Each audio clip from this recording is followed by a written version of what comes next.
Choo choo, everybody, and welcome to Etheria Station. How the heck are you? I am Fastidious, and in today's video, we are doing a free-to-play guide on beating Hell 4 DokiDoki. In my opinion, DokiDoki is the most important threshold for any player to farm, both at the beginning of the game, the middle of the game, and as of right now, at the end of the game. So getting to Hell 4 and eventually Inferno is as important as anything you can do in this game for progression. Everything we go over today is going to be applicable to earlier stages as well, but I feel like Hell 4 is a great place to focus in, and I'm going to show you as free to play a comp as I could create. So I am a free-to-play player, but I wanted to take it that extra step and scale back my comp as much as possible. Typically, I would use slightly different anima than this, namely Klaus and Heinrich, and I will talk about substitution units at the end, but I wanted to scale this back so as to make it as approachable a team comp and as accessible a strategy as possible. But you can see we're only bringing 2 SR units, and those are going to be Real Mocha, who for this specific strat is basically required. If you have an even rarer, completely OP unit like Messiah or certainly Yeli, they could slot into her role. But I think she is the most accessible DPS for this role since she's not an LDSSR. She is still an SSR though, so you do need to basically have her or someone of this level or above to make it work. Everything else, though, I think is super doable. We are bringing Freya here. She was the first limited rate up in the history of this game when it launched globally. I feel like most players have her, and she fills a couple roles very nicely. She can be substituted for other supports, other attack boosters. Again, we'll discuss that at the end. But if you have Freya, just use Freya. And then after that, we've got our 3 SR units, and they are all very accessible. We only have one LD, that is Marvel. He will work at base prowess. Nothing really matters here. I do have his S3 maxed out, but that is not necessary. That will become clear once you see the run. We have Gray, who's completely free to play. They give him to us. And then we have a hollow unit over here, Kazuyo, the Reverie. She's absolutely phenomenal for this. Just max out her S3 and you are cooking. So typically with these guides, if you haven't seen them before, please check out my other guides. I think they're super helpful for both free-to-play and pay-to-win players. I really like to take you through it step by step. So typically the way I progress through, I show you the run, then we show the gear, then we're good to go. I'll explain each animus and their role a little bit more as well as we go through the gear. However, for this run, because there's a lot of moving parts, I want to show you the run on auto right now. Then I'll show you the gear and explain the role a bit, but then I want to go back in on manual slowly and just show exactly what's happening because it is a pretty fast run. The actual speed is somewhat variable depending on this being RNG restart, but the run is 100% clearance. And when it goes well, it takes only about a minute. With really good RNG, you will be able to 3-star it. I can do my normal runs, though, with all my good SSRs and stuff. It isn't much slower when the RNG lines up than my very best runs. My best runs are about 50 seconds. You'll see here the run's about a minute 5 seconds when it lines up. When it doesn't line up, because again, RNG restart, it's about a minute and a half, but it is 100% completion. So without further ado, let's hop into the battle and let's watch this in action. I'll try to explain things quickly, but then I just kind of want to get straight into the gearing and everything will start making sense to you guys. The general thing we're going for here, though, is just a ton of setup, a ton of debuffs, and a ton of support into Real Mocha. She blows up the first wave on her first hit. Then we're on to wave 2. We are making good use out of 2 codices. We've got one on Marvel. You can see that right here, the Codex of Magic, and one on the Reverie. That allows us to come back around on wave 2 and set it up all over again, and we can nearly one-shot that wave. The bit of RNG comes down to whether Gray goes before Real Mocha on wave 2. It's kind of hard to control for that. Kind of comes down to Freya reducing their turn meters in the right order and also Gray getting boosted in the right order. Usually it happens, not always. So if Real Mocha goes before him in wave 2, she'll just have to come back around one more time. Enough of me yapping though, let's head into battle. We open up with Freya. She's going to put out AoE Nightmare with her debuff on that quad hitter while also putting attack increase on everybody. Then Gray puts crit rate increase on everybody and does an AoE decreased defense.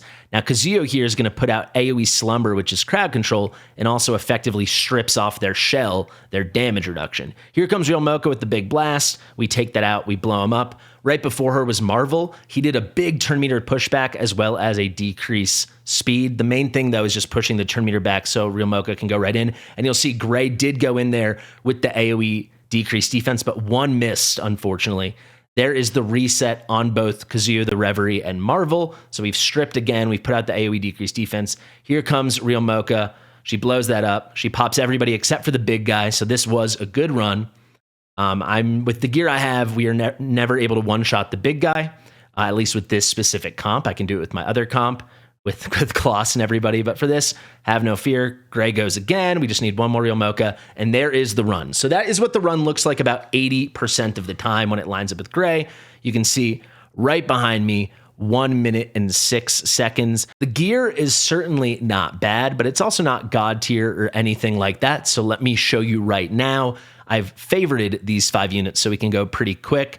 And we'll just go unit by unit by unit, starting at the top here with our 2 SSRs. We've got Real Mocha and then Freya. There are 2 key things I want to tell you about Real Mocha for this comp from the get-go. The first one is going to be skill ups and how to use your lattices. For this, you really only need the S3 maxed out. That is sufficient. Get Candy Attack, the ultimate max, and you are good to go. You really need that level 5, increasing the ratio of splash damage on kills to 100%.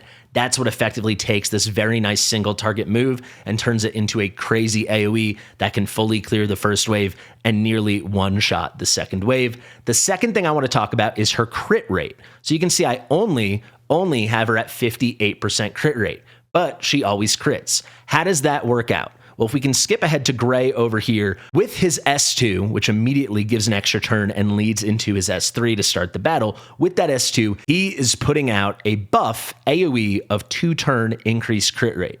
This increases crit rate by 30%. Because my Gray is so much faster than my Real Mocha, for the entire battle, we have 100% uptime on increased crit rate on Real Mocha, which means she does not have 58% crit rate for this battle. It is 88%. It goes one step further still, though. DokiDoki is a fight where the units are odd affinity or blue affinity. If you are the strong affinity to that, so in this case green, aka hollow, you get 15% extra crit rate. That is true in all strong affinity matchups in this game. So actually, she gets a base increase of 15% crit rate. So we're at 10%. I've built on 48%. That's 58, plus the 30% from Gray. That's 88, plus the 15% from the strong affinity relationship. That puts her at 103%, and we are cooking. I say this is so important because it makes building her so much easier. So actually, on the right side, we have no crit rate main stat pieces. And that makes it really simple, believe it or not, even without crazy OP gear, to get her strong enough to one-shot the first wave and basically nearly one-shot the second. We have just a 2-slot shell here, not even a 3 matrix and a 3 matrix. We've got 2 onslaught, 3 Kenai. This is also not even a particularly meta combination of sets of effects. Onslaught and Kenai are definitely weaker than some other things you could do, like Fury, Momentum, even getting some Harvest in there. And then you'll see I wasn't even able to get all triples on the matrices over here, so we didn't even get the full effect of the Kenai bonus. I just went for plus 12 maxed out on Onslaught and then plus 8. So only 6, the halfway bonus, just the crit damage boost from the Kenai. I actually scaled back the gear a decent bit to make her weaker and show you that you do not need the craziest build in the world. So I do have a very good shell on her. Count is a shell I love on Real Mocha, and we do have very nice passive effects, but these are slightly overkill. Though I will say I did pick up a ton of extra crit rate, 16% from this Mythic Penetration roll.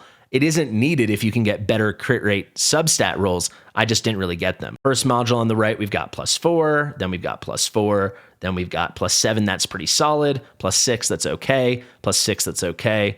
And then finally, plus 4, it's fine. It's not like we didn't get any crit rate, but we don't have the best rolls in the world. So if you have a couple good rolls, you certainly do not need a pretty OP shell like this. But like I said, I think Count is an excellent shell for her. Any good combination of DPS set matrix effects will be great on her. And basically just try to get the crit damage fairly high and the attack fairly high. You can go with either double attack bonus on the right, 1 crit damage, or double crit damage, 1 attack. You can see I went double attack just because that's how my gear worked out. And certainly you can still use use a crit rate main stat piece on the right, but then just hunt for more DPS in the substats elsewhere. That's going to be our real Mocha. Pretty important build, though. Let me show you those total stats if you want to take them in. One final thing I do want to mention, make sure for this comp, for this strategy, she is your slowest Animus. Everyone before her is setting up with buffs and debuffs. By the time you get to real Mocha, you want all of that out, which means she is going last. Now we'll talk about who should go first, and that is Freya. Freya, get her fast, get some effect accuracy, and that is it. Naturally, she is going to be tanky enough as an SSR that you don't have to worry about any other stats. Just make her your speediest unit, get her effect accuracy to 170 or higher. Why 170? Because you want her at 200% effect accuracy. And again, she is a green hollow unit, meaning she's strong affinity, so she gets 30% extra effect accuracy against the blue odd units. That's going to ensure she's at 200% plus, and she'll do absolutely fine. With that quad hitter, it is extremely difficult for her not to put out this 2-turn nightmare AoE. This is pretty clutch, especially if you don't have the greatest build in the world on your real Mocha, because it will allow the enemies to take 12% more damage. It makes real Mocha deal more damage. The final thing to talk about with Freya is the other part of her Dream Guide passive. Each time an ally gains a buff, increases their turn meter by 3%. This is pretty key for turn meter cycling in the battle. She puts out 1 buff AoE with the increased attack on the S3, and she puts out 2 with the increased defense and Dreamwave on the S2. Additionally, she even has a chance to put out Dreamwave on her S1, so that helps a lot. She's putting out a lot of turn meter boost herself, but that effect also is applied when any ally gains any buff. Freya does not even need to be the buffer. So if we look at Gray over here, when he does his AoE increased crit rate, we are getting turn meter boosts from Freya's passive for everyone else. These are the total stats on Freya if you want to look. For the set, nothing really matters here. I put a little extra defense because she's in the Artisan Shell, so if the run goes awry, you get slightly bigger shields, but it really doesn't matter. The key thing is getting the plus 12 or higher Swift Rush, so she's very fast. With those total stats, you can see 258 speed, and like I said, over 170 effect accuracy. Pretty simple now with the remaining ones. It kind of just comes down to speed tunes. So actually, let's go in that order. So like I said, real Mocha's the slowest, Freya is the fastest. Next up is going to be Gray. The key thing here is you just want him out cycling real Mocha. So ideally on wave 2, he's coming in with his S3 again. There are a couple bits of RNG, but we're trying to control for that. One way is having him in plus 12 time weave. So at the start of each turn, there's a 35% chance to reduce all of his cooldowns by 1 turn. Keep in mind, a lot of the times he's taking 2 turns when he's supposed to take 1 turn. That is because his S2 grants an extra turn. So when a turn starts, there's a 35% chance from that plus 12 time weave effect to reduce the cooldown of all skills by 1 turn. But after he does the S2, that triggers another turn, and then that 35% chance has another opportunity to take place. He's a really, really good unit to put in the time weave. Aside from that, we just went for speed and effect accuracy. His effect accuracy is slightly low. Why is that? Well, there's one final stat I didn't tell you about, and that is going to be crit rate. He does have all the same crit advantages as real Mocha, though, because he's the same affinity. He's hollow. Actually, all of these guys are hollow except for Marvel. We'll talk about that in a moment, why that's significant. But we do need him critting, and that is because to put out his AoE decreased defense with that S3, it only happens when he crits. So for that to happen, you need him to crit. So again, the number you're looking for is 55%. He's going to buff himself with that 30%, plus he's getting the 15% from the strong affinity relationship. You can see here, I got him to 62%. That is plenty. You really want that effect accuracy at 170. I'm a little low, but this should be pretty dang reliable the vast majority of the time. And for the speed, he's at 240. Gray's Shell is going to be a Jackal Guard. We're going for accuracy. We're going for speed. 3 Swift Rush and 3 Time Weave plays very nicely into the plus 12 we're going for. And this is really nice because that turn meter effect and the increased speed gives him an opportunity to get ahead of real Mocha like we talked about. Let's go now to our next fastest, and that is going to be Marvel. Now, the reason Marvel's affinity is significant is he's our only ally in this fight that is not strong affinity to the enemies, meaning he's the only target the enemies have that they are not weak affinity to. So they're always going to target him. And this is important for the battle and quite useful to us because besides getting his ult off to start wave 1 and wave 2, he doesn't really have any purpose. So we are happy to just use him as a punching bag, take the aggro from the enemies while all our green hollow units can do the rest of the work. The build is simple, so I don't need to talk about it much. We're going for speed. We're going for effect accuracy. He does not get the strong effect accuracy relationship bonus because he is a normal neutral affinity to these odd enemies. He is going to be a light constance unit, so you really do want him at 200%.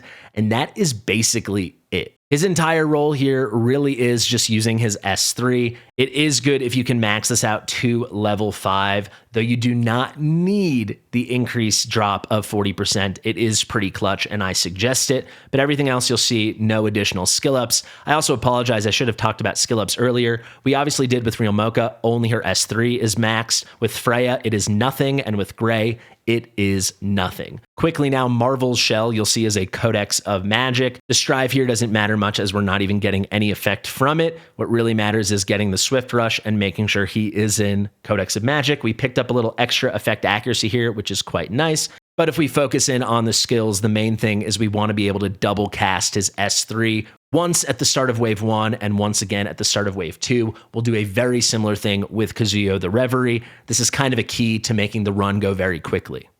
So there is Marvel. I like him a little bit faster than Kazuyo the Reverie, but that doesn't matter too much. You might think it matters because she puts out a sleep, so you don't want people going after her. However, the true effect of her sleep is essentially a strip, because when the enemy units in DokiDoki are hit with a crowd control effect, they lose their very high damage reductions for 3 turns, so you're stripping it off them just by landing the slumbers to begin with.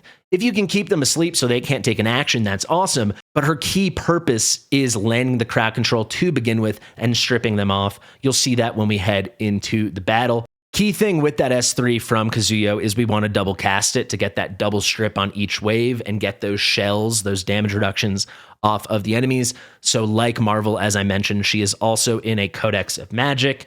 These things here are actually for healers. This is like my healer codex, but it still works on here. We just want to be able to cast that initial ult and then have no cooldown effect, increase the speed, and let her cast it again. We need to get out those AoE slumbers to start each wave, so again, we can strip off those reductions. And that essentially is her entire role. She brings some other cool stuff here with the decrease attack, making it easier for us to survive the battle if things go awry. She can also put out some nice extra slumber from her S1, but as you can see, I've only max skilled her S3 and have put no skill ups into the S2 or the S1. So let's talk about Kazuyo's stats. You can see I've actually just swapped out 2 pieces. We've got the mask and the wrist wheel. I broke her Swift Rush being plus 12 to slow her down a bit to make sure she's slower than Marvel. So again, Marvel's at 219 in the run we're going to see to wrap this up. Kazuyo's coming in at 209. It doesn't really matter though, because again, we don't care about them staying asleep too much. Her real job is just to strip off those reductions. But here are the total stats.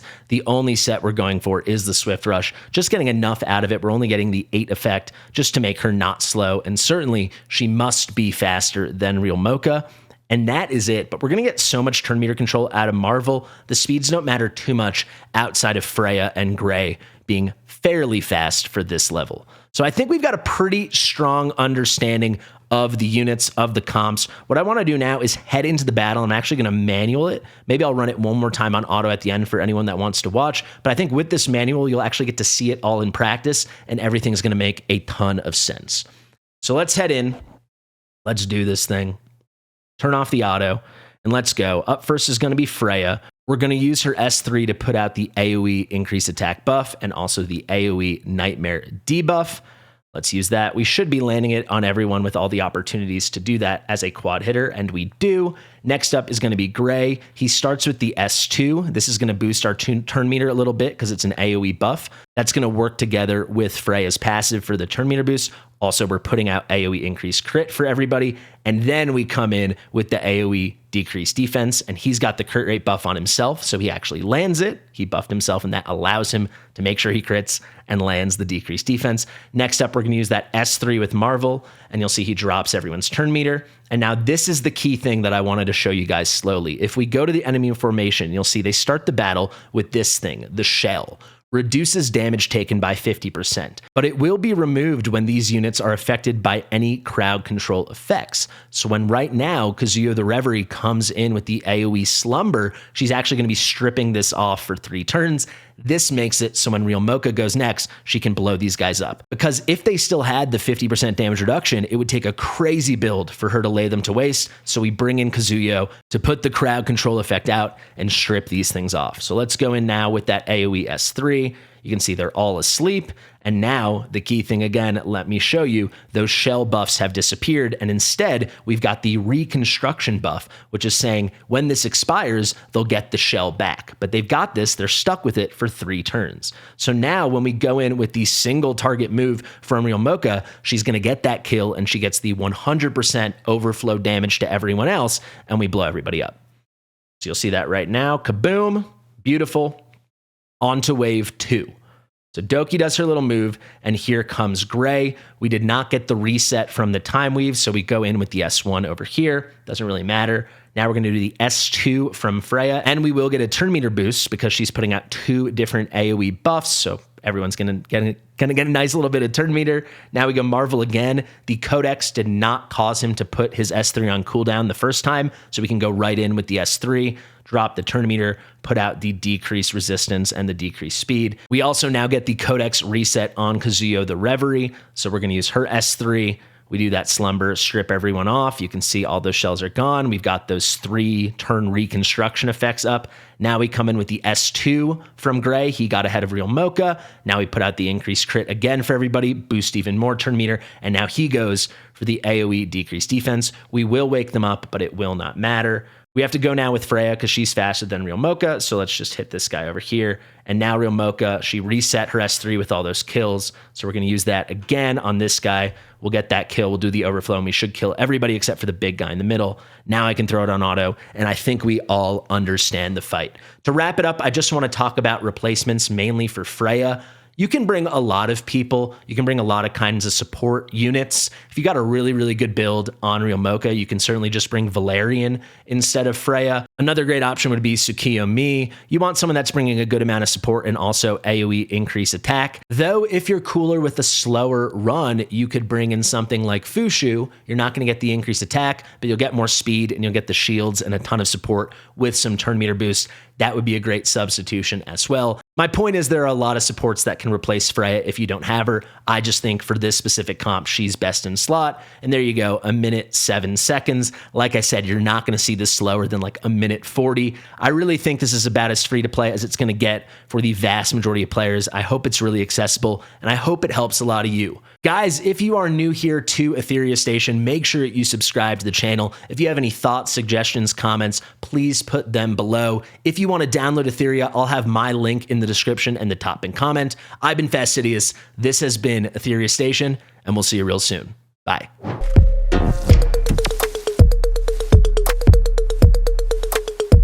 Fastidious.